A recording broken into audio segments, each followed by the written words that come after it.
Good evening. I open the regular meeting scheduled Thursday, August 13th for the city council, 7 o'clock PM. Are we recording, April? Okay. All right, let's stand and recite the pledge.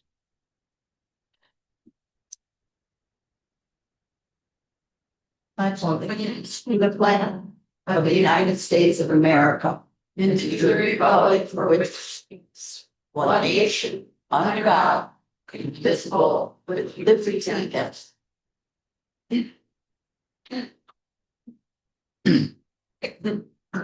Roll call.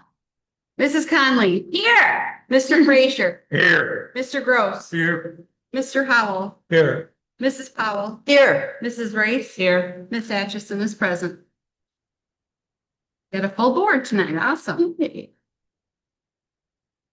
We'll move on to our public comments portion of our agenda. The council welcomes and encourages the public to speak during the public comment and public hearing portion of the agenda. However, council policy is to hear the public comment, not to act on the public comment at this time. Concerns brought before the council during the public comment portion of the agenda will be referred to the city manager for action. If after communicating with the city manager, no resolution is reached, the concern will be elevated to the mayor and then eventually to the council for action. Those citizens wishing to speak on agenda and non-agenda items will be allowed a maximum of 4 minutes each to address their concerns. This is the only time during the council meeting that citizens are allowed to address the council. Please state your name and address for the record if you would like. Any public comments? Come on up to the mic. Do we have anybody online, April? Mrs. Falcon. Good evening. I want to publicly apologize to the artist of the Eagle's Nest.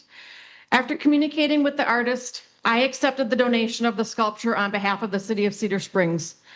This donation of the sculpture was well-intentioned, but not well-received. And for that, I apologize. Thank you. Anybody else? Okay, we'll move on to recognition of firefighters. Sergeant Detla. Chief Detla. This is a pretty important event for us. I know as a chief, we don't get a lot of good things, and for me to get this twice in 3 months, this is a big deal.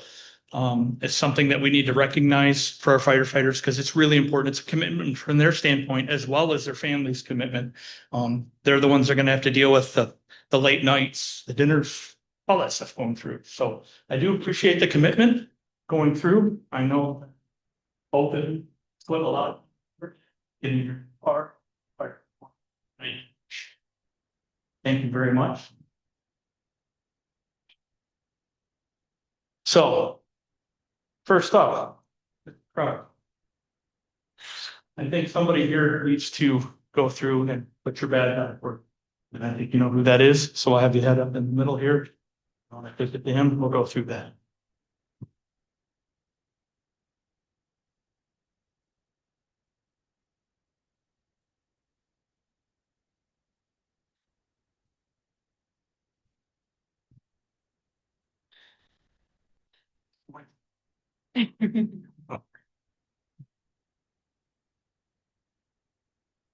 He's going full.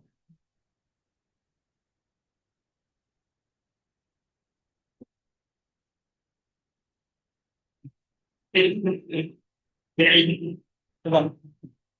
You're not done.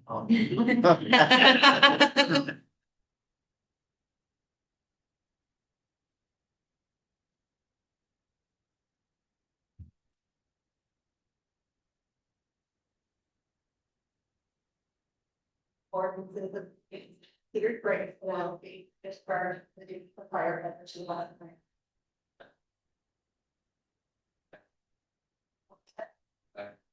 Yeah. Sandy. So, I can.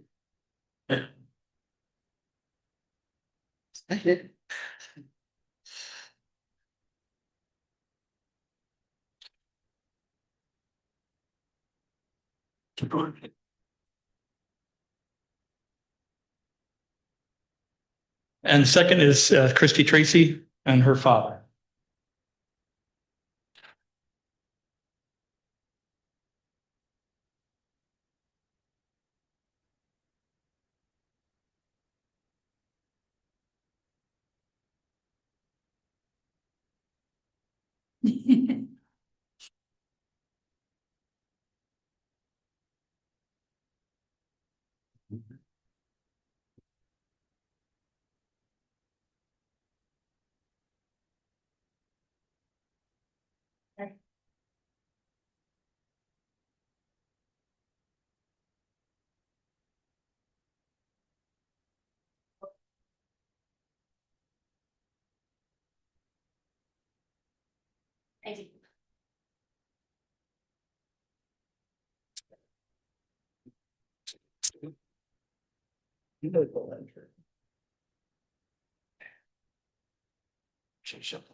Just a, wait.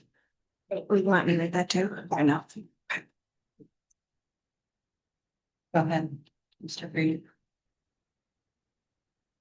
Go. I'd like to say something to the two new firefighters real quick. Kind of know what you went through to get here. Good luck. May God bless. And like I've told everybody else, family comes first. Thank you.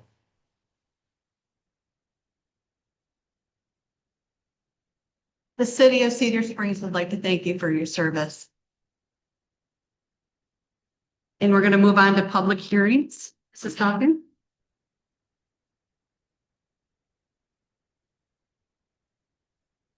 I will introduce the ordinance and then I'll let you open the public hearing if that's all right.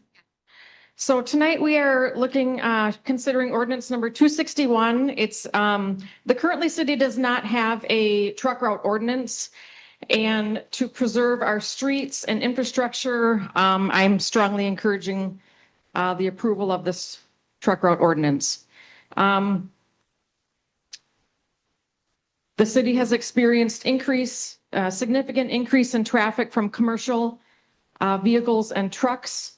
The city council finds that such increased traffic has negative impacts on the streets and highways within the city and the health, safety, and welfare of individuals within the city.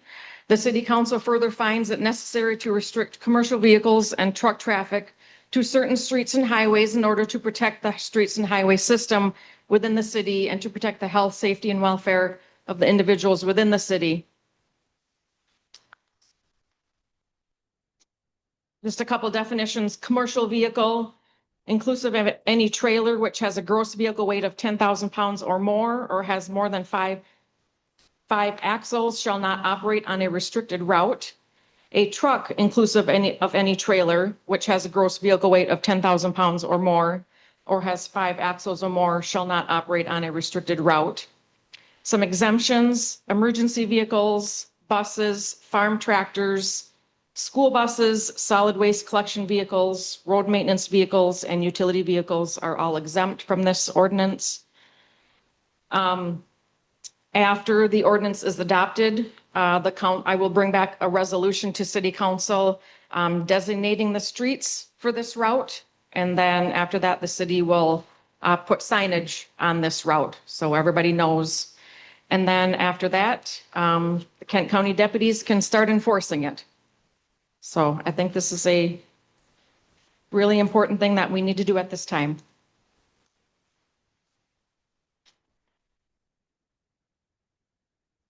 Are like food and beverage deliveries exempt from being on those like restricted roads to deliver to the restaurants? And If they take a direct route, if they are a commercial vehicle over 10,000 pounds with these designations, they need to stay on the truck route to the best of their ability to get to the location they're delivering to. Okay, thank you. Okay, I would like to open the public hearing on truck route ordinance number 261. Anybody wish to speak on this ordinance? You need a motion in the hearing. Don't we need a motion to open the hearing? No? Okay. Okay. Don't need a Don't need a motion. Okay. Did anybody want to speak on the ordinance? If not, then we will close the public hearing. We will move on to the adoption of the agenda. Can I get a motion to adopt the agenda? I'll make a motion to adopt the agenda as read. I'll second that. All those in favor say aye. Aye. All those opposed, say. Passed 7-0.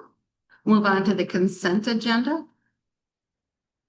Council members may request that any or all items be removed from the consent agenda. A motion is done in order to adopt all items not removed from the consent agenda. Requesting the removal of an item from the consent agenda is a prerogative afforded each council member and does not require the support of other council members. Can I get a motion to approve the consent agenda? Madam Mayor, I'd like to make a motion to approve the consent agenda. I'll support. You? Discussion. Yes, there discussion. Mrs. Powell? I would like to just have a brief discussion on item F for the public right-of-way, Sand Lake LLC. I believe I understand that it's for the new development for the condominiums on the end of Ash Street. And that's correct. That is correct. Thank you. Any other discussion?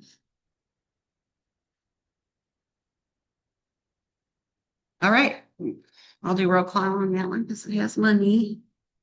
Mrs. Race, Yes. Mrs. Powell, Yes.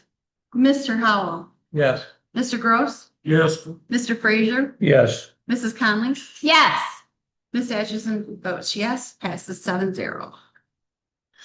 Move on to action items.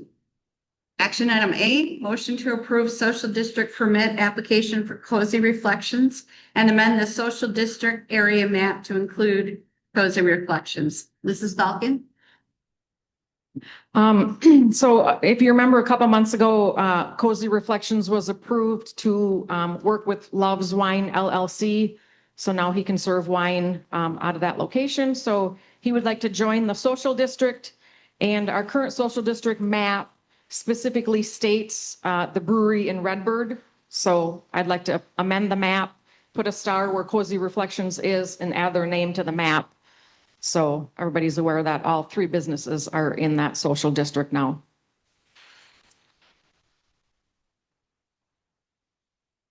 Legion. Did they talk to or about it once upon a time? And I think they decided they didn't want to be. I talked to Paul about a year ago and he said, no, thank you. Was still the case. Mhm. Thank you. Yeah, I can check with them again, Well, but no, I just wanted to make sure they had the opportunity. Sure. It seems we were already. mhm.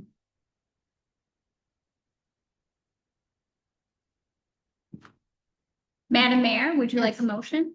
Yes, please. I will make a motion to approve the social district permit application for Cozy Reflections and amend the social district area map to include Cozy Reflections. I'll second that. Thank you. Discussion?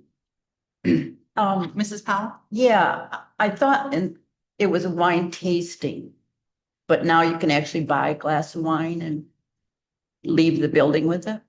And now if this resolution gets passed, this needs to go up to the Liquor Control Commission. Then they'll be part of the social district, so they can get a sample or glass, whatever, leave that if it's in the appropriate container. So can you go in there and just get a sample and drink it on the scene, or don't we know yet? I'm not sure, I haven't been in there. I thought that was the intention of the partnership with Love's Wine, so he could have bottles there and you could have a little tasting while you're shopping. Yeah, I was under that impression too, but now Yeah. it's changing to, purchase and, To be able to drink it in the social district. yeah, and leave the building with your. Yeah. Okay. Yeah.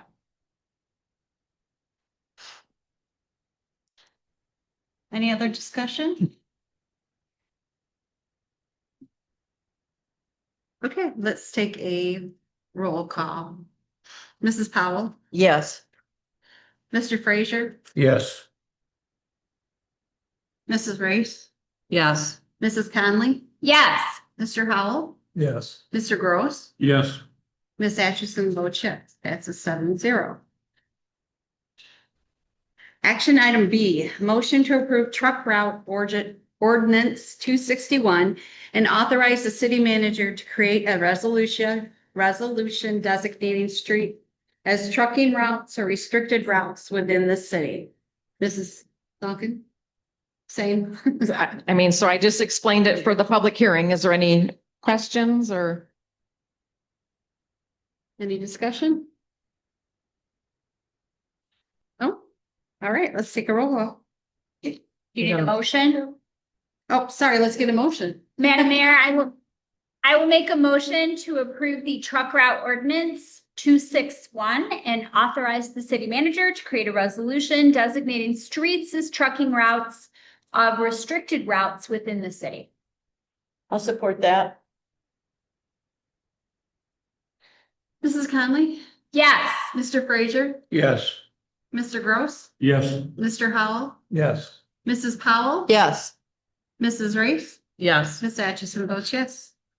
Passes 7-0. We will move on to discussion items. Discussion A, Community Building Development Team, update regarding fishing line project. Is this where Mr. Ensley is gonna speak?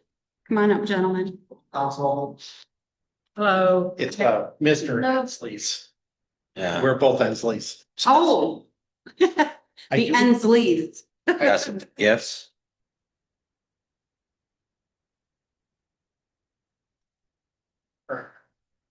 Okay. Very nice. This is actually the site plan, and two reds are where the decks are called.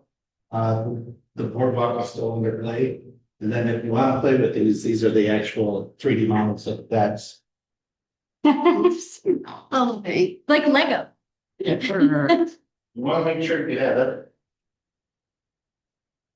Is that? Fancy. That's the framing of the deck that'll go. Oh, it won't be made out of that though, Rose.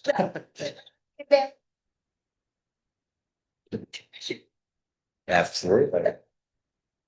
So under Lisa Vandenbrink, I'm here as a representative, Pat here as a representative for the CBDT. Like, can you get it a little closer to the? Oh, sorry about that. So that people, if they're on, the can hear you. Currently, we are in the preliminary design phase. It's gonna be voted on by the community building development team here fairly soon.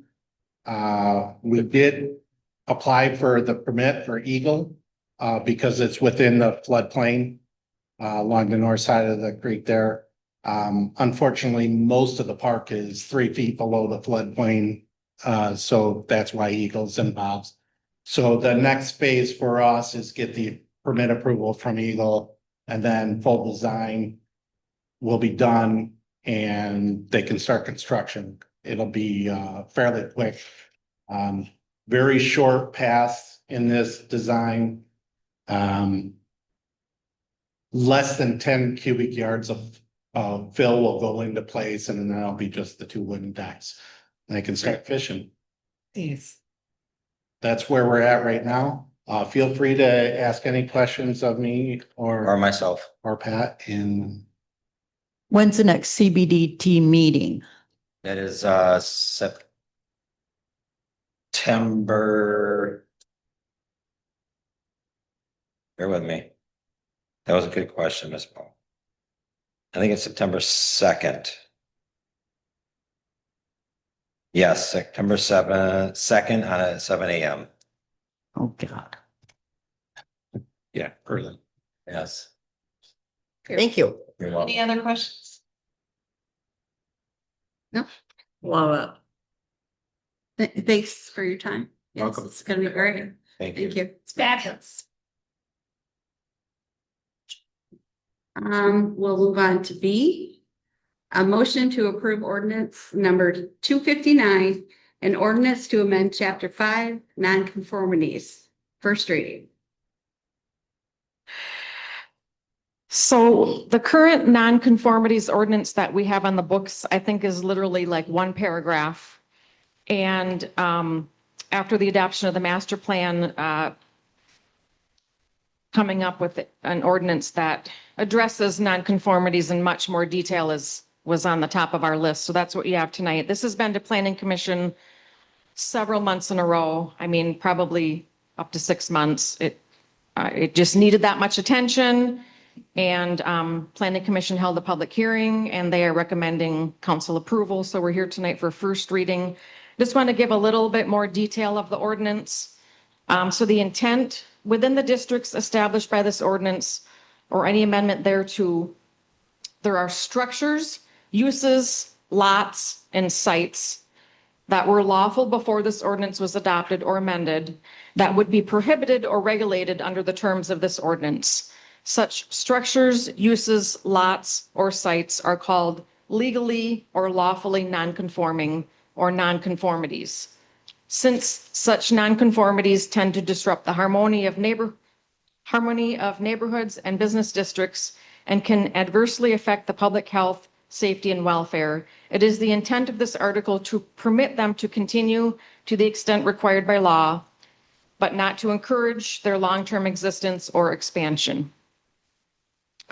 So just a couple more things. General provisions for nonconformities. An existing structure, use, or lot that does not fully comply with the provisions of this ordinance as amended shall be permitted to continue, subject to the requirements of this article. So then there's just a whole lot more detail regarding nonconforming structures. They're defined. There's details here. Nonconforming uses, the same thing. Nonconforming lots, and then improvements to nonconforming sites. So none of this existed prior to this ordinance. So again, it's being recommended by Planning Commission to be approved. So tonight's the first reading. Any questions I can try to help answer or? I have one. In that, I don't reading reference a property or use that was legal non-conforming at the time. If it became conforming, then it could not go back to legal non-conforming again. So if the use of the property itself was non-conforming, whoever moved in that became conforming, then they cannot revert back to something that's non-conforming again. I just don't remember any protection in there for that. Is there anything there that I missed? That's a good question. I just wrote that down. I'll have more detail for you on that next month. Thank you. If it needs to be added, we'll add it. Definitely. If Okay. it's not in here.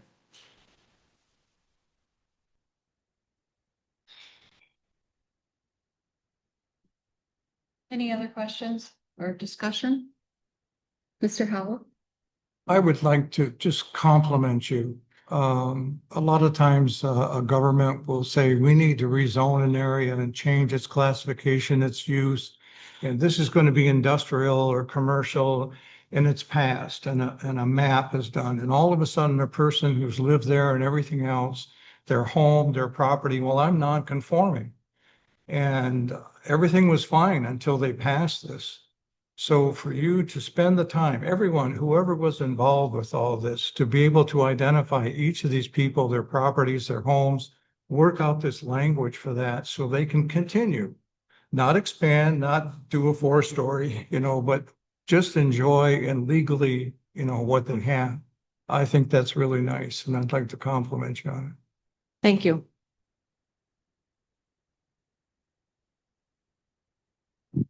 Let's move on to C.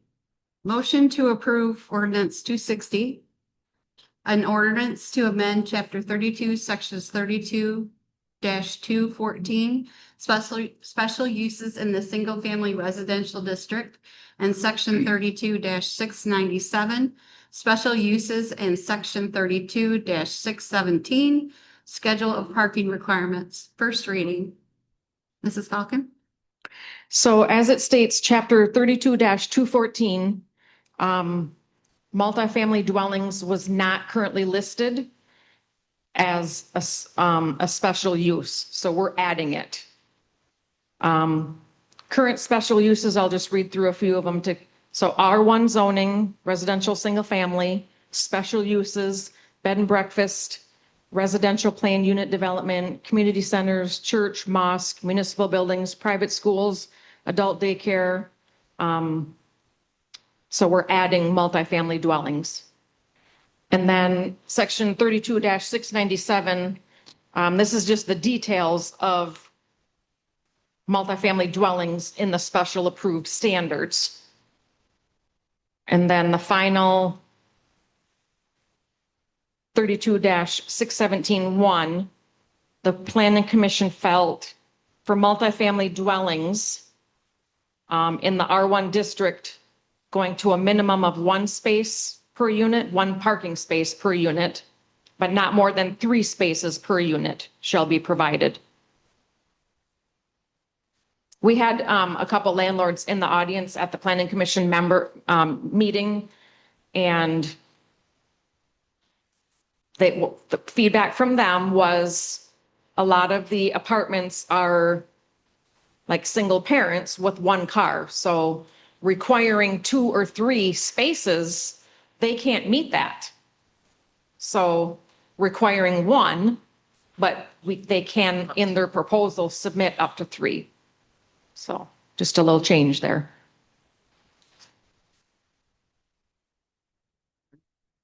Any questions?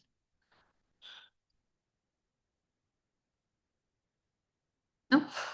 All right, let's move on to D. Authorize city manager to work with RFF, Red Flannel Festival, to create an agreement to define details of donation for $5,000 for community signs to promote Red Flannel Festival. Mrs. Falcon. So I met with Red Flannel Festival President Matt Andrus, who's in the audience tonight. Come on up, Matt. The festival would like to donate $5,000 to the community to start to help promoting Red Flannel more. Do you want to share what you're thinking? That nothing's final, but just some ideas. So first, I wanted to thank you guys for everything you guys do for the Red Flannel Festival and also for hanging the medallion back there. It looks really good at last month's meeting. After that meeting last month, we met as a board and I had the idea of, you guys have your own logo now, but we don't want to go back to 100% everything Red Flannel. However, we could, offer some money from Red Flannel to help make that happen and just to help cheaper ways that we could do stuff, road signs, signs coming in and out of town, banners on the lamp posts. So it's kind of, we have a few ideas, but just kind of offering to help make Cedar Springs the Red Flannel town again. So, yeah. Any questions on that? No? Oh, thank you. Awesome. Thank you. Thank you. Thanks. Any questions, discussion?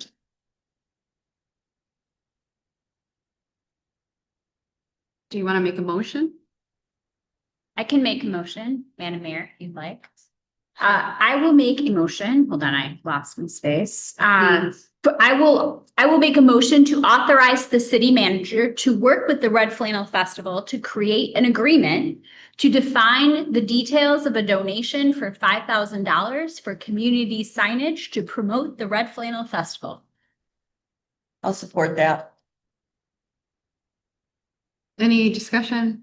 I have a question. This has not happened in some time. There hasn't been a donation to the city. We've just been donating to them, correct? Great, thank you. Yeah. Madam Mayor, excuse me, manager. Are we getting any legal advice from our city attorney on proper verbiage so that, in a couple of years or so, 5, 10 years, we don't end up in the same mud puddle that we pushed aside? Yeah, so any agreement that the city drafts or Red Flannel Festival drafts, our city attorney will approve it or recommend it or definitely view it and give us a recommendation. Well, I'm all for supporting the Red Flannel Festival. Jerry and I have been involved with that for, I can't tell you how many years. I don't want a repeat of what we had a few years ago. I just would like to know that our I's are dotted and our T's are crossed. The agreement will come back to you for approval, so. Yeah, all we're voting on now is to, work on it. We're voting to let her work on it with them. And then she'll bring it back to us. Any other questions or discussion? All right. Well, we better vote on it. Mrs. Conley, Yes. Mr. Frazier, Yes. Mr. Gross, Yes. Mr. Howell, Yes. Mrs. Powell, Yes. Mrs. Race. Yes. Ms. Asherson votes yes, passes 7-0. Item E, community event, Cedar Springs Community Pumpkin Giveaway in the heart of Cedar Springs, October 17th, 26th, first reading. Mrs. Falcon? So the pumpkin giveaway is not technically a new event to the city. This has been held in the past. However, the Heart of Cedar Springs location is new, some new features here. So I thought I'd bring it to you guys for first reading. Great idea. I'm so happy they decided to come back to Cedar Springs for this event. I know the kids and family and the whole community really enjoy it. I think we can make a motion for this. It's really just kind of a different location, but it's been going on for some time. So if we want to make a motion, we can go from there. Are you looking for a motion? Yeah, I'll do that. So I will make a motion that we support a community event for the Cedar Springs Community Pumpkin Giveaway in the heart of Cedar Springs. 10/17/26. By the way, this is amazing. Every year that it's happened, it's just been phenomenal. I'd support that. All right, I think those in favor say aye. It's 1 point. Oh, sorry, I didn't ask about if you want to discuss it, sorry. Could we go annual? So we wouldn't have to address this each year that they come back? I believe we only had to address it again because they changed positions or. Right. changed Yeah. sides. If they but- change it big time, then they have to come. But if we're putting the verbiage in, Oh, yeah. okay. And it's fine either way. If it works, it works, but Madam Mayor, can I speak to that? Would you like to I- amend your? Yeah, I was gonna say, my understanding is as the person who helped draft the language for community events, that once you've established the community event, they just have to request Correct. that we don't have to. So the reason that we're Yeah. voting is because they're moving it. Yep. We have an overarching policy on what is a community event. Yep. Which is why like Red Flannel doesn't have to ask to do it and the bike race and the so on, because Right. they've Sure. become community events. So the only time they have to come to us is if they're changing something. Okay. Otherwise, they just can be approved by the city manager. Madam Mayor, Yes, make a statement. you could go ahead, Mr. Frazier. For those in the audience that would like to leave, I know some of the kids are getting a little restless. Feel free, you don't have to stay for the whole thing. But you're more than welcome to if you You're would more than like. welcome to stay. All right, let's vote on this. Those in favor say aye. Aye. I, Right. Yeah. Mark, I think Marty did. No, it was Rose. No, Rose did. Rose did. Those in favor say aye. Aye. I, Those Aye. opposed, same. Okay, okay. Maybe Community, pumpkins. yes, pumpkins, yay. All right, do we have any communications?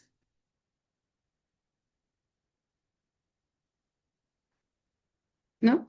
Okay, we're on to department reports. City manager, Mrs. Falcon. I would like to show a short video produced by Construction Simplified. Construction Simplified is the contractor that led this whole City Hall project. And they asked if I would be part of their, so this is on their website promoting their business and the partnerships that they create with developments that they work on. So I thought I would share it.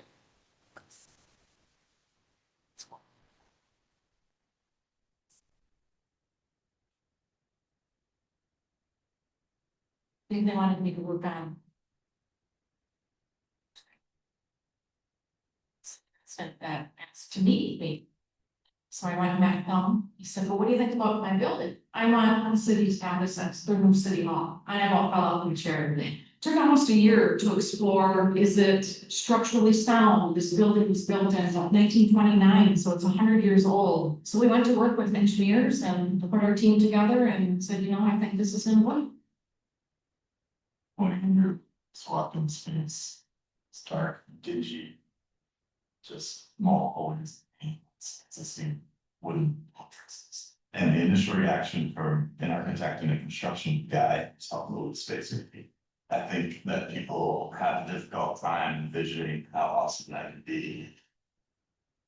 Construction Simplified really rose to the top when we interviewed the team. Every person on the team answered questions. That really showed they read the RFP. They knew this project inside and out. It was a unanimous decision amongst my team. There was no question. Construction Simplified was the team to choose.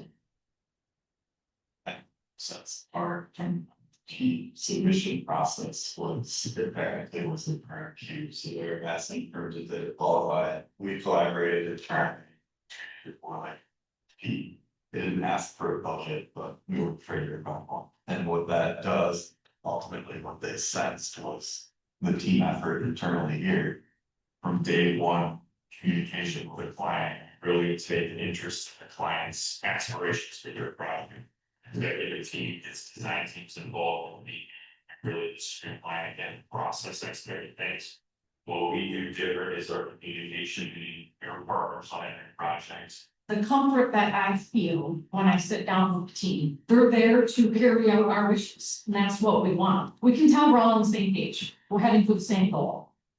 I think the biggest piece is instilling confidence, communication, attention to detail, and periods to the future. It becomes more a level of excitement than it is a level of intimidation. It's a teammate on your side, swallowing with you and educating you, being transparent.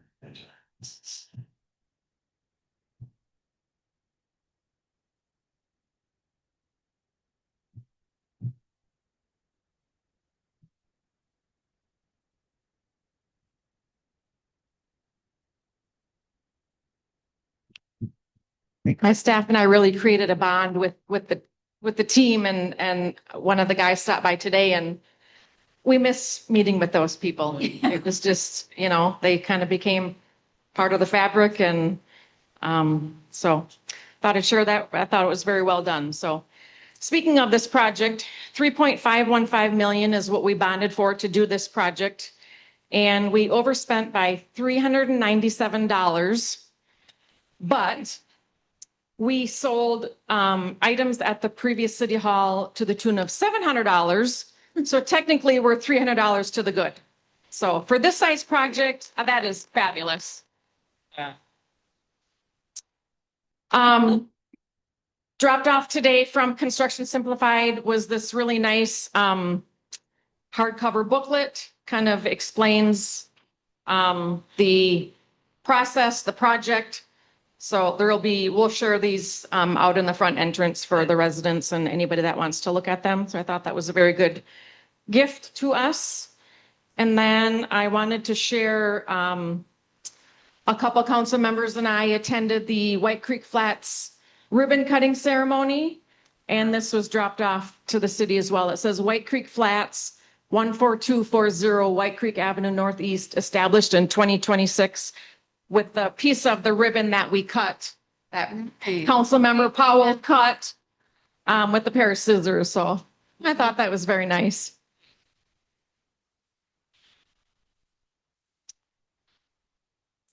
I also want to thank Dan Adams. He's a local resident.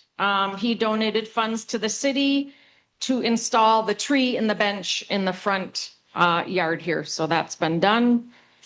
And just wanted to let you know, I will not be at the September council meeting. I will be on vacation, but my assistant Rebecca will be well prepared to give you all the information you need at that meeting. So Very good. that's all I have. Thank you. Darla? I hear a lot of complaints about the echo. It doesn't bother us up here, I don't think, but audiences have complained. Is there any remedy or progress for that?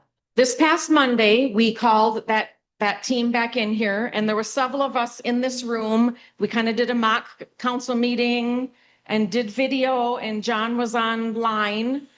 And we did some tweaks to the system. Do you think it's better tonight? A little bit. A little bit? I don't know Okay. about what the audience. I was gonna say, it's the people that out there that need to tell us. Can you guys hear us in the back when we talk in the microphones? Still echoes? Okay. So I was at a seminar today, a large building similar to this, high ceilings, and they are installing sound absorbing things on the walls. I was going to email them for more detail of that. We did talk about maybe putting more pictures along the back wall. Maybe we can, when we print those pictures, we can have, material behind them for sound absorbing.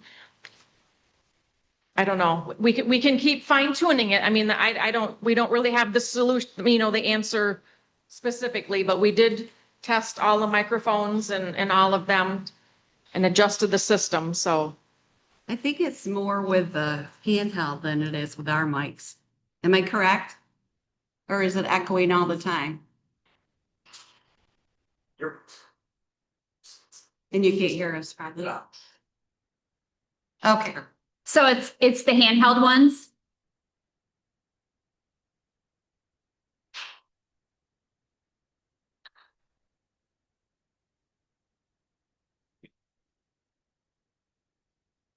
Okay.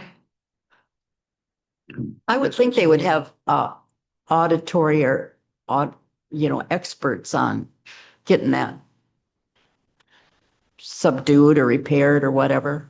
Mr. John Ensley that was just here, he had volunteers that created the sound system for the amphitheater, all volunteers, students. Too bad he isn't here right now.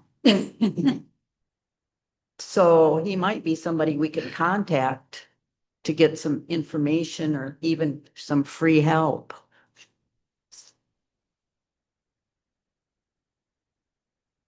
I guess just one last comment. I do use hearing aids and they have Bluetooth, and that has been amazing for me.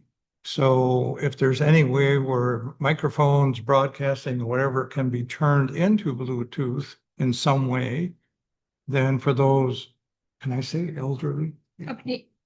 that use hearing aids, Yeah. then that's been very helpful. So for whatever it's worth.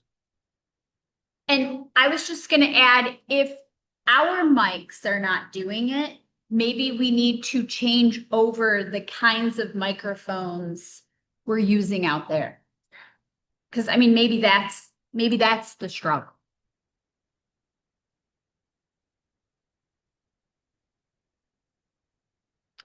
All right. Anything else? Then we will proceed on to the Assistant City Manager, Rebecca Johnson. Good evening. I wanted to share some exciting news with you guys tonight. In my report, you'll see that the DDA has finalized their demolition and redevelopment grant program. That program is many, many months in the making. The goal at the end of the entire project is to help get rid of blight in the downtown and redevelop it. So it's an economic incentive that developers can utilize to get matching grant funds up to $30,000. That is a required 50-50 match.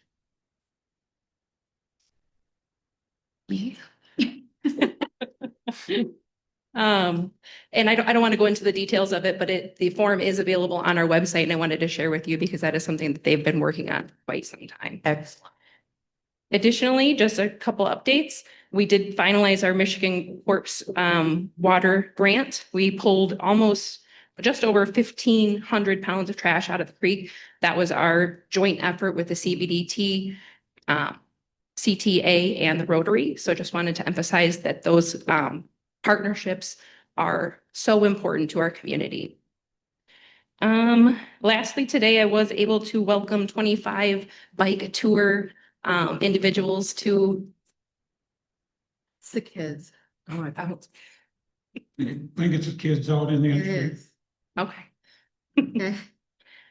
They are from all across the United States. There was about 25 of them today. I was able to share with them the story of the city of Cedar Springs, the things we offer to our residents, and just explain to them how wonderful our community is. We had a couple of those individuals who have been here before and they have seen the development of our community. So they were just really amazed by what we've done in the last 10 years. So I just wanted to share that information with you. Thank you. Thank you. Department of Public Works, Tanya Baker. Hi. So for the month of July, we cleaned the restrooms every day, trimmed the trees, patched roads, watered flowers on Main Street every other day, poured the slab out front and installed the bench. Moved a couple stop signs.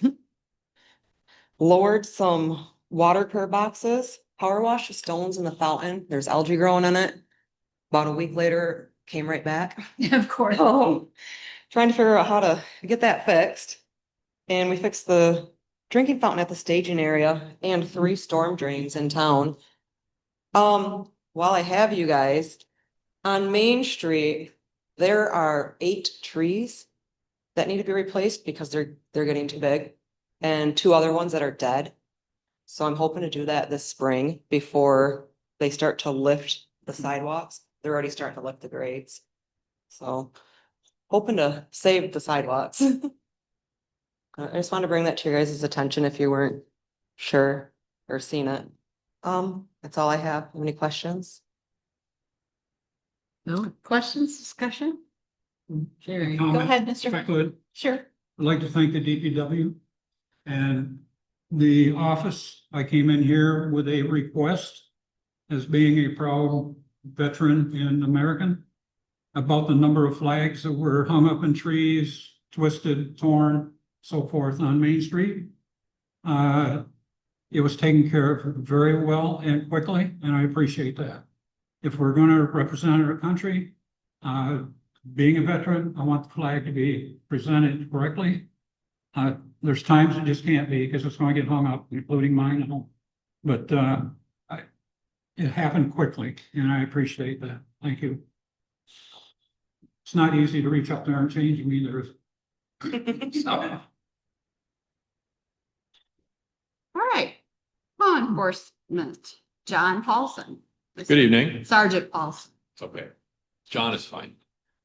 So today was the 2nd annual North Kent Festival. If anybody saw the commotion in the front yard there was a lot of people showed up. So the event went well. I'm glad it's over. I'm very tired, but warm out, it was humid, but a lot of people showed up. So we were glad for that. From Kent County, Lori Latham, she wanted me to pass along that working with Cedar Springs to get this event approved and get it going was tremendous. She was very grateful for how easy it was to have this event here in Cedar Springs. So she wanted me to send thanks for that. A couple weeks ago, I had this idea to do this event, and I probably should have planned it a little further out because the event is August 29th. Bugle, I see you here. So the date is August 29th. It's gonna be Right. at Cedar Springs, thank you, the athletic stadium. Hear me out, this is gonna be the Kent County Sheriff's Department soccer team, which I've already assembled, versus varsity soccer current players and alumni. I'm gonna say it right now, we're gonna get smoked.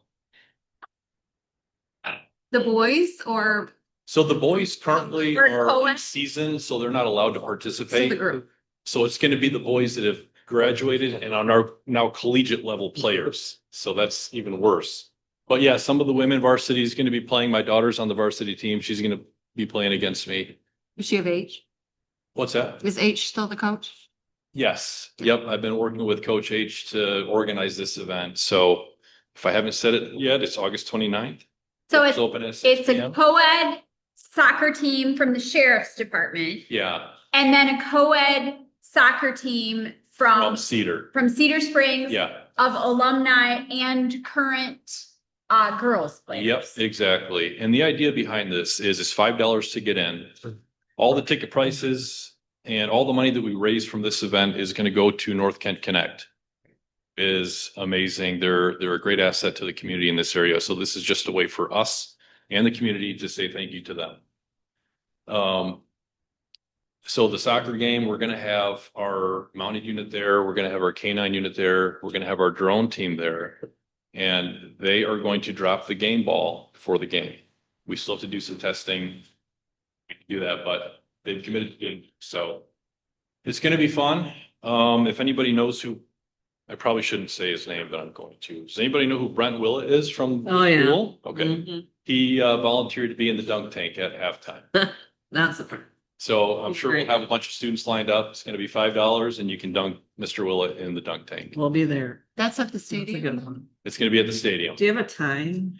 So the doors open at 6. The national anthem's going to be sung at 6:50. And then the game's going to start right at 7 if all goes well. Is the So- choir gonna do the national anthem or the? There is going to be a young lady by the name of Brooklyn or Brooke McCullough. I think she's a current student there, but she's going to sing the national anthem. Great. Coach is trying to get the drum line there to do something for Oh, yeah. halftime. So it's going to be a fun event. I hope a lot of people show up. But it's really August great. 29th, Once again, August 29th. Yes. August 29th. Yep, it's In case you Saturday. didn't catch that. Yeah. One more thing, and this is the hard part for me, but so I've been here in this position for 2 years now. And if you remember, I live in Cedar and from Cedar. I first received my badge in Cedar and I was sworn in Cedar Oh, 20 years ago. So, here we are 2 years later and there's an opening at our headquarters and someone with a higher pay grade mentioned to me that I might fit in well with the community policing department. He encouraged me to put in. So I did, I applied and I was offered the position. So I'm going to be slowly transitioning to that position in the next 3 weeks or so, maybe a month. So I just wanted to tell you all that I really, really appreciate the time that I've spent here. All you guys and everybody at City Hall and DPW made me feel more than welcome here. So I'm going to miss it. Congratulations. Thank you. Appreciate that. We'll be sad to, but congratulations. I appreciate it. Thank you so much.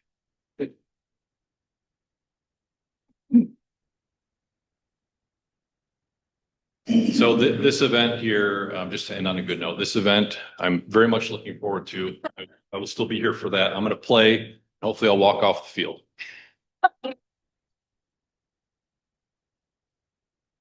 Question? how much medical is gonna be on, yeah? Yeah, we're gonna have medical there. Powell has a question. Sergeant, congratulations. And I've only met you for a short while, but I truly believe you have the heart of the community and everything else. So I do wish you well as you move on. I do ask though that for the person who takes your place, I did request, and in the packet is a memo from the Bureau of Elections. And I feel bad sitting here, I do, that I have to actually talk about this. But it discusses about voter intimidation. And it lists all the various laws that the state of Michigan has in place that if anyone does try to do that, that it is a violation of law. It's a felony. Yep. And there's a lot of discussion going on, and it's the elephant in the room, if you will. And I wanted to ask if you, or if you will, the person that follows you, please review that and look it over, because the clerk will be discussing the primary, which I understand was just excellent. But that's not what I'm concerned about. I'm concerned about November. So I'd ask her to look it over, and I'd like to hear if there's any issues whatsoever about the department being able to carry out, that hopefully is never needed. Yeah. So, Well, the captain of our road patrol takes election time very seriously, and he makes sure that we all have a list of all the locations in the county where it's taking place. He also sends us all kind of a reference guide as to these are the laws. These are probably the most commonly exercised laws. Thankfully, we don't have to step in too often. Usually the election workers do a fantastic job at each location, but sometimes things do escalate and we do have to get involved. When we arrive for something like that, we're obviously very cautious because we want to make sure that we're respecting everybody's rights, but we will absolutely, within the law, take care of any issues, especially with intimidation. thank you. Yeah, absolutely. Finance Director? Mrs. Landon? Okay, I wasn't expecting to be up next, but Oh, anyway, I'm sorry. No, I it's skipped okay. the clerk, didn't I? I can go if you want me to. Yeah, we'll let you go and then I'll go back to intro. Sorry. All right, so I've had a pretty busy week this week. I was on vacation last week, so of course now I got to catch up from that. And then next week I am attending a conference through the Michigan Municipal Treasurers Association. So that'll be a couple days next week. So I'm looking forward to that, and that's in Grand Rapids. So that's convenient. We do have our audit coming up the week of August 24th, so I am busy prepping for that. You should have received a questionnaire that Darla had forwarded to all of you. So if you can take a look at that and complete that as soon as possible, if you haven't already, that would be greatly appreciated. And just to let you know, based on preliminary financials, I do anticipate that we will be back to our minimum 20% fund balance. I can't say specifics on that at this point because with our audit, there could be adjustments that come up. But I do feel confident that we will be back to our minimum of 20% for our fund balance. So that's very exciting. Exciting. Thank you. Question? At this time, we want to make sure that you're giving your questions to Darla and having her kind of take them under consideration so that the meeting doesn't run really long. So I don't know if it's something short or if it's a long. Very short. Okay, go ahead. Mr. Rowe. Did I see in your report that the library fund is just a bit over 20% as far as fund balance and approaching is more like 100% of operating? Yeah, there is quite a bit in their fund balance compared to their operating expenses. I don't have that specific number, but based on your review, that sounds accurate. Yep. Okay, and the funding and that process, the contract and everything else, I believe between the township and the city comes up or expires this fall or something like that. Or, excuse me, continues on unless there's no change or? Yeah, I was gonna say, let me tell you, that was the thing. It should be automatically continuation unless one of the parties votes to opt out. Then I guess just the point, Mayor, that it looks like both sides, the city and the township are contributing on a per capita basis, just matched perfectly. But we also see an accumulation of funds that I hope we look at that. All Yes. right. Thank you, Mr. Howe.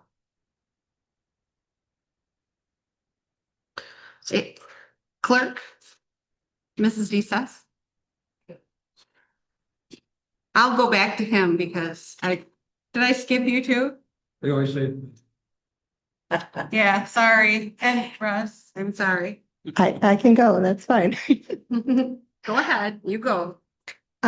So Mr. Howell had mentioned a little bit about the elections. So yes, I do plan on reporting on the turnout for the August. So it was in my packet, the information in regards to how many votes we did have cast. So I just wanted to break it down a little bit. We had 35 votes cast during the 9 days of early voting. That was 5.66% of the total votes cast for August. We had 266 absentee ballots that were turned in, and that was 43.04% of all of the votes cast. And then we had 317 people that voted on election day. That was 51.29% of the votes cast for the August election. So I just wanted to give you guys the percentages. I did not put that information in the report. To touch a little bit on the concern about voter intimidation, there is a tabletop discussion that is done every year with different law enforcement agencies, clerk associations, and there will be one in Kent County on September 17th. I am signed up to attend that again this year. I didn't attend last year, but I did the cycle before that. So I do plan on attending that again this year, just to see if there's anything that has changed. There is not at this point in time anything that I am aware of that's been brought to my attention that I need to be on alert for Cedar Springs, Kent County. But that is something that if there are concerns from the Bureau of Elections or from the Kent County Elections Director, that would be brought to my attention. And we do have a meeting next week with the Kent County Clerks Association as well. So of course, if there was ever concerns, I would address them with John, his predecessor, anybody at the Kent County Sheriff's Department that I needed to address those concerns with. So I just wanted to let you guys know there was that article that was shared in the agenda packet. So I just wanted to address that. And then the write-in deadline is Friday, October 23rd at 4 p.m. So if anybody is interested in running as a write-in for the open council seats, I wanted to also make that date known as well. Turned in. We have 2 turned in, one that has been officially submitted. Okay. I had 1 turned in today. So that one hasn't been sent over to Kent County yet. Okay. Any questions? Mr. Frazier? First off, I'd like to thank the city clerk and her staff for pulling that voter. Pardon me, I get a little frustrated. I realized it was a primary, but 35 people for 9 days. My goodness, and there's nothing we can do about that, right? I mean, we can't shorten that to 4 days or. So no, the 9 days was a constitutional amendment. So we are required to hold the election for the 9 days of early voting. I will say that this is our 4th time as the city of Cedar Springs doing the 9 days of early voting. We had to do this back in 2024. We will be required to do this for any state and federal election. So I have not looked in to see if the numbers have changed from 2024. I actually feel like they're lower, that it was a lower turnout. I do acknowledge that the August primary is actually typically a lower turnout election. However, to say that there is nothing that we can do, I'm not comfortable saying that. We can consolidate precincts with other smaller jurisdictions or other jurisdictions that are larger if we chose to do that. It's something that we've explored in the past. There wasn't really a lot of interest from the other local municipalities to join together in a site coordination. Because we haven't done that in Kent County anywhere before, I'm not exactly sure what it would look like. There are other communities that combine as an entire county. There's other communities that combine as smaller site coordinations as well. I will say that it is something that I am particularly in favor of and would like to consider doing, but also it's extra responsibility on whoever's going to be the site coordinator of that entity. And so to take on doing a site coordination for many municipalities or jurisdictions around here, it would be something that would require a lot of soul searching. So. And we have to get cooperation from the other communities as well. They have to be willing to say, yes, we want to sign on to do something like this. Again, I appreciate what you and your staff. Thank you. 22%. It's a little bit embarrassing, but again, it's a primary and not a lot of people are gonna bother. But my thought on that is if you don't vote in the primary, don't complain who's on the general election in November. So again, thank you and your staff for that. You're welcome. Just maybe a final note, you said that was 43% of the votes cast were by absentee ballot. Do you think, was that, I know it's a primary, but you think there's I guess, can we say that that's a confidence within the system?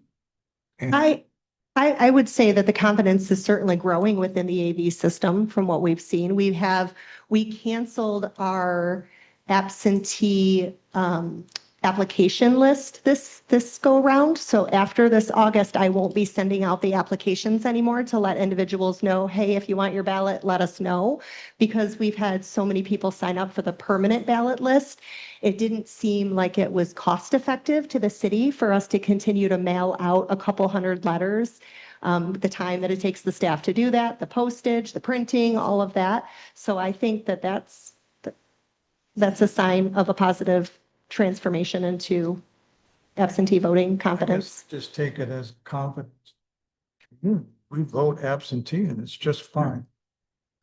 Works. Thank you. Yeah, I would also, at America, I think, I was always a come in and vote person. And I am now on the permanent absentee, as is my son. And the new box is wonderful. It's very well lit. So if you're up here at 11 o'clock dropping off your ballot, you can take a picture because that is apparently important in our house. But you've just made the whole system very easy. And the absentee ballot, I know there's been a lot of discussion about why that may or may not be an acceptable way to vote. But for the ability to sit down, look things up, especially if you're a person, my son is disabled, who has a disability, the ability to carefully fill in your bubbles without someone looking over your shoulder, it's very helpful. And then to be able to come up and drop it off and take your picture dropping it off. And you send stickers. You send stickers I apparently sent mine back. My husband and my I need extra. Yes. Sticker, and he's like, Mom, it's in the app. And I was like, oh, okay. So I just really want to appreciate, I want to say how much I appreciate how well you implement that. We got our ballots really early. We had plenty of time. It was super easy to drop them off. It felt very secure. And it's very useful for people who can't get here on election day, who want to have extra time, you've made that piece of it. Thank you. I was trained by the best. I have one. You gave us the numbers of votings and types of voting they did. Do you have any type of comparison to the total number of registered voters that actually voted? Yep. So the total voters that actually voted, let's see here. Our total voters in the city limits of Cedar Springs were 2,790 voters. So the total was 22.15% for the total turnout for this election. Okay. My interest would be to find out if the numbers go up by using the alternate ways of voting now than it is of voting in person. The unfortunate thing is there's a lot of people that do not vote either way. But if it's gaining some, I would appreciate it. So I actually created a spreadsheet because I'm very interested in collecting this information as well. So I used the August election as the first time, but I went back to 2024 and pulled those numbers as well and put them in. And then I also reached out to Kent County to ask if I could get some information on early voting numbers for Algoma Township, Solon Township, and Nelson Township, just because they're the townships that surround us. And I'm very interested in what their turnout was for early voting as well. And the other types of voting too. I would just kind of like to track that information for a little bit, just to see. So if anyone is interested in seeing that information, I'm happy to share that again in August. Thank you. Chief Detloff. Finally. Well, thank you. My report's pretty straightforward to the point. You know, it's difficult in summer going through. We just have a lot of kids, washdowns, parades, things along that lines. But it looks like we're in the right path going down. There's a 13% reduction for calls for the year. So that's a really good number to be down 72 calls for the year. That puts us back in, I think, 2022 timeframe for number of calls, which is really good. That's a dimension we want to keep going down that path. Besides that, is there any questions or anything we have going through that at the moment? Mr. Frazier? Staffing, seeing this is your picture or more recruits. Can I ask, be nosy and ask what your staffing level is like today? Right now we're at 16 people. So we're in the process of trying to go through. We've had a couple retirements. Actually, we had Mr. Colby just retired this last year or this last month. After 16 years, that's a substantial amount of time to go through that. We're having some turnovers, which is good. As we go to that point, we're still growing as well. As you've seen, we have 2 more in the last 3 months. So we're doing our part to try to keep everybody moving forward. The new truck is progressing well. It is progressing. There's a little bit delay. They're thinking it's going to be end of February, maybe the 1st of March in worst case, but they're trying to speed up the process to get it back to January. Thank you. Mr. Johnson, did you have something you were? Do I need the mic or? Well, do you want water first, then wastewater? So water system's running pretty good. I've been doing a couple spots here and there with spot flushing. We're right in the middle in between our spring flush and fall flush. That's just to keep the system as clean as possible. Nothing crazy with the water system. Wastewater system, we're hauling sludge right now. So if you guys have noticed, West Street, all the liquid truck haulers are going in and out. They're done with the first tank. Second tank started this morning.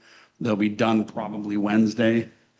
Nothing else weird at the wastewater plant either. The valves that we had installed last month on our decant system for the sludge storage tank are working really well. We're down to 1 haul a year again, which is nice. We hauled last August and we're hauling right now and we weren't quite full yet. So that's also a good, saves money. So. One question. Yeah. Quick. With the growth in the number of homes on the north end of the city, the additional apartments and stuff, how close are we getting to the point where we may have to expand our operation, or can we handle this and more? We can handle this and more. Yeah, we're a ways away from expansion. That's what I wanted to hear. Yeah. Okay, thank you. Anybody else? Yeah, go ahead.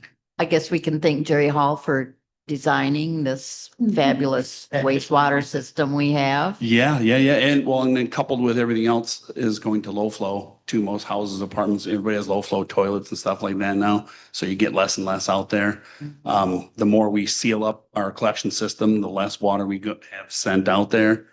We're still pretty kittywampus on that. We do have a lot of infiltration, but over the next few years, as long as we keep addressing little bits at a time, we're away from expansion. Good. Just another quick one. 12 million water into the system, a little bit more, 12 million to wastewater. Is this considered a normal? Well, cycle? so I saw your question actually that you wanted to know this. So it kind of made me chuckle a little bit. Right now, it's the lowest that we treat. July, August are always the lowest that we treat the wastewater plant because it's driest months. It's also the months where we produce the most water because everybody's irrigating. That's the only reason they're close. Usually it's way more treated at the wastewater plant than water made. And that's strictly for infiltration problems. So again, the more we clean that stuff up and reline sewers and that stuff like that to keep the water out of there, the less we're going to end up treating out there. Thank you. Yeah. Infiltration, that was the word. Yeah, it's inflow and infiltration. And you mentioned that you were meeting with the city manager and you were going to ask for 1.2 what in order to do the system? I'm just. No. What? We'll get into that right now because there's a lot of things that are coming up in this fiscal year, but we did budget. We're okay. May I ask a question? Sure. So we had this infiltration thing is not new. We actually had like a map at one point. Okay. I was gonna ask, like, how far are we on the course of that map? Because every time we dig up a road, we reline all of those. We try to do the like road sewer so we don't, because otherwise we got to dig up a perfectly good road. So I haven't looked at it since I've not been Jerry's wingman. Yeah. If I had to throw a number on it, so we do have that map. It is highlighted, shaded with problems that were addressed to start with, what's been fixed, what's left. We're probably 50-50 right now. There's more has to be done. And I know there's been like ruptures that we weren't expecting. And Sure. suddenly had to go. Sure, and that happens all the time. I mean, Sure. it could be from anything, you know. And then the fact you're saying like we rip up a road, we always do the utilities.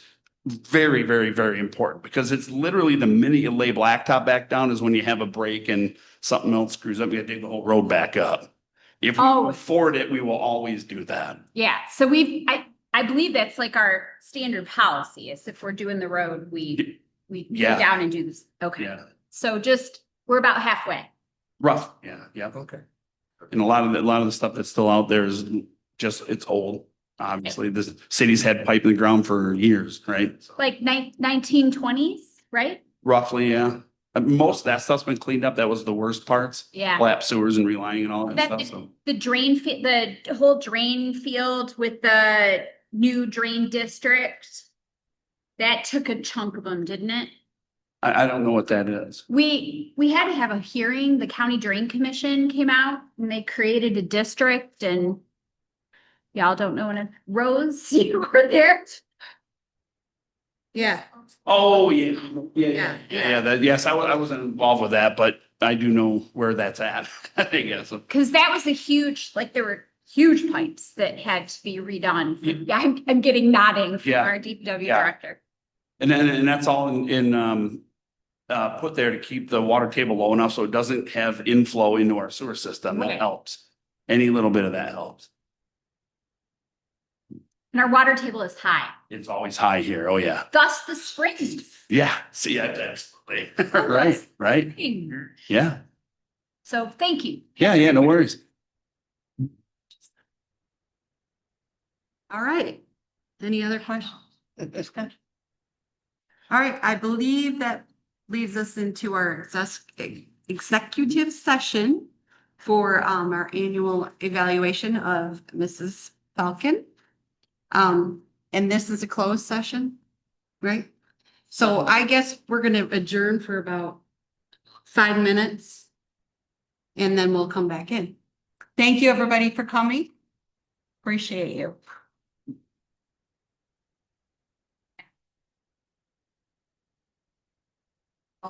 I think so. Excuse me, city. Motion to make sure we move. That's my, hey, Rebecca, Do we need a motion? Oh. When we come back, we need a motion. Okay. Mrs. Madam Powell. Chair, I will make a motion to recess for 5 minutes. I'll second that. Those in favor, say aye. Aye. Those opposed, say. Thank you. That was. Oh, I'm in his bathroom.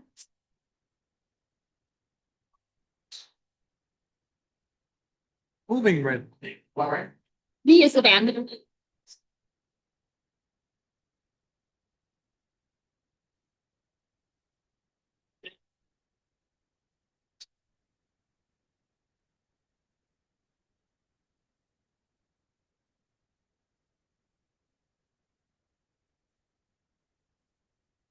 Yeah.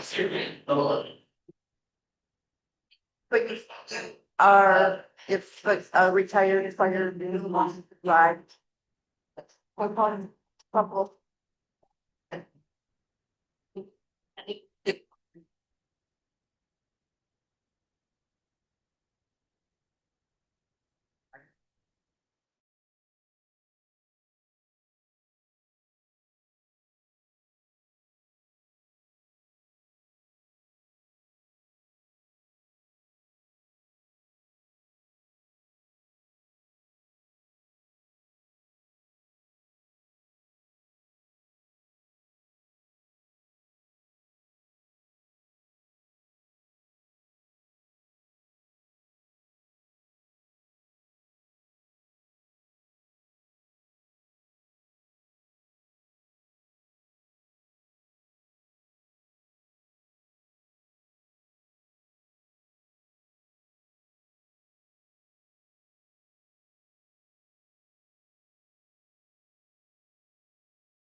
It's in the OMA, there's theories, there's like 3 reasons you can.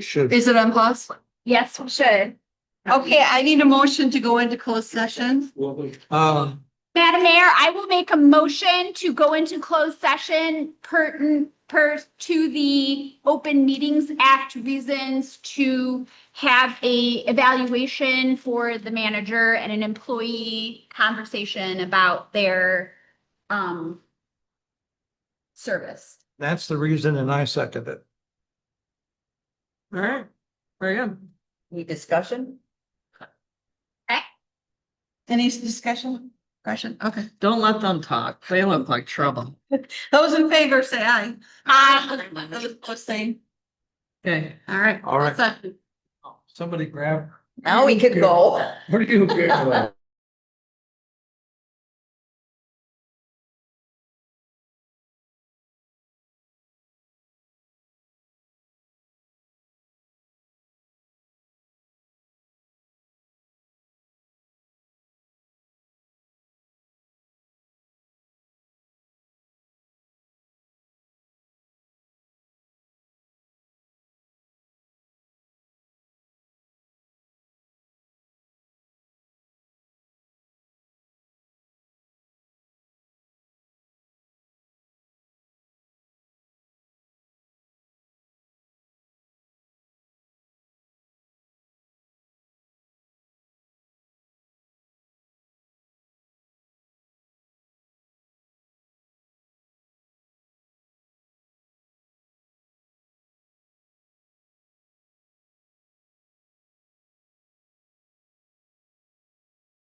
I need a motion for us to go back into session. Madam Mayor, I will make a motion to enter back into open session. I'll second that. All those in favor, say aye. All those opposed, same. Okay. We went into closed session to go do an evaluation for the city manager. We feel that Mrs. Falcon is meeting and surpassing our expectations. Has met most of the goals that we set together. And is doing a great job. Also, that is very noticeable with the staff that we have. They're very knowledgeable and very helpful when we need information, and that shines a light on Darla because she oversees the employees. So, anything anybody else wants to say? Thank you. Thank you. Well, Thank you. Yeah, thank you. Thank you. All right, we are closed. Oh, I forgot about council. Excuse me, we're not closed. Council comments. Start with Mr. Hall. Mr. Gross? Mr. Gross. I always do that. Yeah, he didn't have much hair either. Oh, Okay. My apologies for my absence last month. Something came up that, kept me quite busy on the phone. And, it's my full intent to be here for all of them. Unfortunately, job's gotten in the way sometimes, so, but, I appreciate everything that went on tonight. And as a whole, the conversation we had, even through the evaluation and future things we need to have that have gone on, so. That's it. Thank you. Mr. Frazier. I got a couple things I'd like to address. Number one, again, beautiful building, love the landscaping. However, our fire department landscaping leaves a lot to be desired.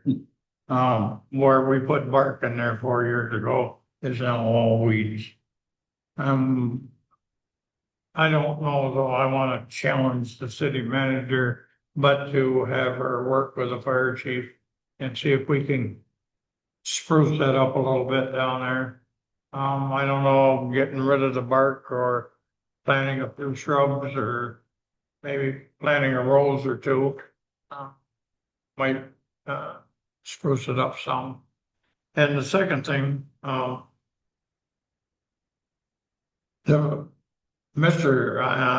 probably shouldn't use names, but Mr. Womack, in his infinite wisdom, appointed several committees to design and erect.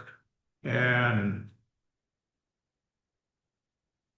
well, anyway, appreciate everybody that worked on that building at the fire station. He had a plaque put on the outside of the building with the city manager's name, the mayor's name, who was on the committee and who I haven't noticed one here on City Hall. And I think council will agree with me. I think it's necessary that we have a plaque on the outside of the building, recognizing the people that were involved in this, because this building is gonna be here forever. Yeah. It's just like the fire station. I was on that committee, and one of my comments was this: we're building a 50 or 60-year station. It's not a 5-year project. And it's the same way with this. You know, we spent that amount of money. I think the people that were involved ought to be recognized by placing that plaque out by the front door. It's true. Thank That's you. all I got. Mrs. Powell, I think it went well tonight. I certainly have full faith in our city manager. I hope you stick with us for more than 4 or 5 years. You're way too young to retire. And I do believe that in short order that we should create a art commission and probably get one person out of each, say like the downtown planning, city council, library. And when people do want to present art to us, you know, we can check it out and see how it fits and maybe have a revolving art show of some kind like the library had at one time. And that was very interesting. So just something to look at, because there's a lot of talent in this area and I'd like to see it displayed. Mrs. Conley? I'm good. Mr. Howell? It has been a pleasure to watch a truly professional city manager at work. And I really look forward to the next year. Thank you. Mrs. Race? I'm just glad that we can go home. You want that to be your comment? No, I truly appreciate you, Darla. You know that I send things to you, crazy things all the time, and you call me or you message me, and it's like that day, what's going on? I watch what's going on out there, out in the public eye, and I just want her to be aware of what's going on as well, and that she can let me know what's going on. I can let them know. And sometimes it's not during regular hours because my time's different than, you know, and she's always gets back with me. So I appreciate you more than you know. Thank you. That leaves me, I guess. Thank you, everybody, for being on the board and working hard. And Mrs. Falcon, thank you. Just remember that everybody's human and art has a place and you're not always going to understand it. And if you don't understand it, you don't have to be rude or mean about it. The answer will come. Don't be impatient. Maybe give it a minute and find out what else is going to be done. We may have made a little mistaken decision, and we're pressed into a time limit. But that does not give anybody the right to be rude and hurt somebody else's feelings, especially on something they worked hard on. And you don't know what their why is behind their art. So thank you. We're adjourned. Let's go now.